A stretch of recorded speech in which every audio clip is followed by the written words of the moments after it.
Fala pessoal, sejam bem-vindos mais uma vez ao nosso podcast Nutrição de Fato.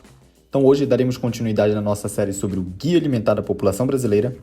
Iremos falar hoje sobre o capítulo 4, que fala o ato de comer e a comensalidade.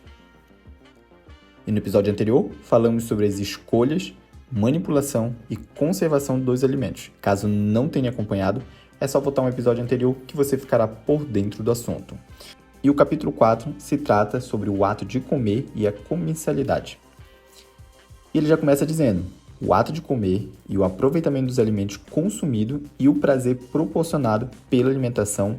Abordaremos também o tempo e a atenção ao dedicar no ato de comer e o ambiente onde ele se dá e a partilha de refeições. Trataremos da comensalidade. Então, a comensalidade é o ato de comer juntos com outras pessoas. É uma prática humana universal que existe há milhares de anos. A comensalidade é mais do que simplesmente comer junto. É uma forma de interação social que pode ser usado para fortalecer os laços de parentesco, amizade ou até mesmo da comunidade. Então, o guia ele traz 3 orientações básicas que são apresentadas no decorrer do capítulo. Que a primeira seria comer com regularidade e com atenção, comer em ambientes apropriados e comer em companhia.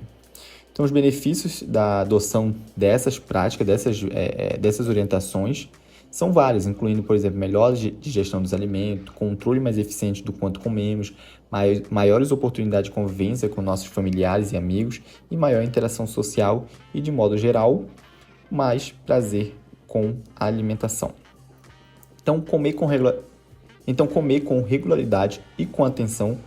Procure fazer suas refeições diárias em horários semelhantes. Evite, por exemplo, beliscar nos intervalos entre as refeições. Coma sempre devagar e desfrute do que está comendo, sem se envolver em outra atividade. Que a gente sabe que hoje em dia é muito difícil isso. Então, geralmente, a gente está assistindo TV ou mexendo no celular, né? Refeições feitas em horários semelhantes todos os dias e consumidas com atenção e sem pressa favorecem a digestão dos alimentos e também evitam que se coma mais do que o necessário, que também na prática isso é bem difícil. Então, comer de forma regular, devagar e com atenção é uma boa maneira de controlar naturalmente o que comemos. E o guia traz que para evitar beliscar as famosas besteiras, como guloseimas, salgadinho, alimento industrializado em geral, devemos nos programar, por exemplo, com frutas ou oleaginosa, castanha, nozes.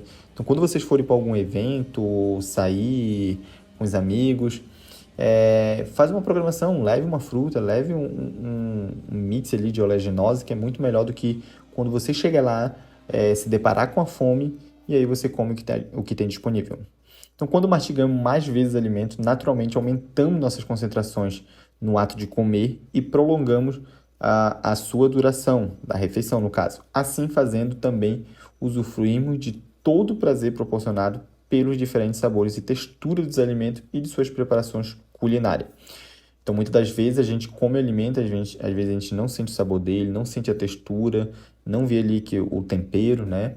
Então, a importância aí de ter uma atenção, né? E comer, mastigar às vezes e comer com atenção, o famoso mindful.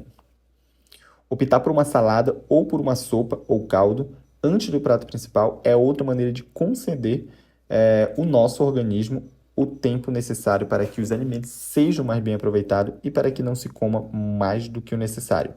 E a segunda orientação seria comer em ambiente apropriado. Então, procure comer sempre em locais limpos, confortáveis e tranquilos e onde não haja estímulo para o consumo de quantidades ilimitadas de alimento. As características do ambiente onde comemos influencia a quantidade de alimentos que ingerimos e o prazer que podemos desfrutar da alimentação. Por exemplo, cheiros, sons, iluminação, conforto, condições de limpeza e outras características no lugar são importantes. Telefones celulares sobre a mesa e o aparelho de televisão ligados devem ser evitados. Também é importante evitar comer na mesa de trabalho, comer em pé ou andando ou comendo dentro do carro ou em transporte público, embora infelizmente essa prática possa ser bem comum hoje em dia. Seres humanos são seres sociais e o hábito de comer em companhia está impregnado em nossa história, assim como a divisão da responsabilidade por encontrar ou adquirir, preparar ou cozinhar os alimentos, compartilhar o comer e as atividades envolvidas, e neste ato é um modo simples e profundo de criar e desenvolver relações entre as pessoas. Dessa forma, comer é a parte natural da vida social.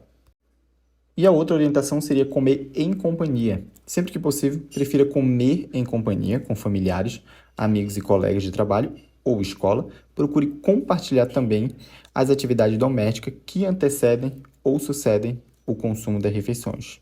Então, resumindo, as 3 recomendações apresentadas neste capítulo são mais fáceis de serem seguidas quando adotamos em conjunto. A regularidade e a duração adequada das refeições demandam um ambiente apropriado e são favorecidas pelo comer em companhia. O ambiente apropriado ajuda a aumentar a concentração no ato de comer. O ato de comer evita que comamos muito rapidamente. Então é isso. Finalizamos o capítulo 4. Ele traz essas 3 dicas. No próximo episódio, falaremos sobre a compreensão e a superação de obstáculos. E assim, então, terminamos mais um episódio da série sobre o Guia Alimentar da População Brasileira. Espero que você tenha compreendido sobre o assunto. Por fim, gostaria de agradecer a você que nos acompanhou até o final. Meu muito obrigado e até a próxima.